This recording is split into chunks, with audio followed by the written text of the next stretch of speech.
Quisiera ser un poeta para cantarte mi luque con primorosas poesías, mi añoranza y mi querer, para ensalzar la belleza de la cuna de mi infancia, del cofre de mis recuerdos, Cañada San Rafael. En ese jardín de ensueño, bajo esa fronda aromada, Dios me trajo a este mundo, mis ojos vieron tu luz.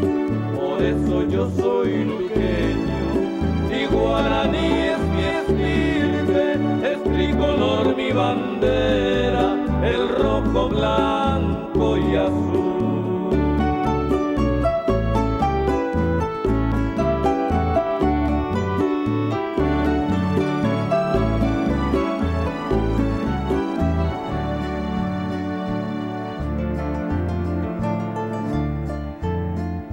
A veces mi pensamiento, por mitigar mi añoranza, me describe tu hermosura, me tiene cerca de ti, ahogándome con fragancias de tus tardes perfumadas, tus noches de serenatas, tu amanecer de jazmín.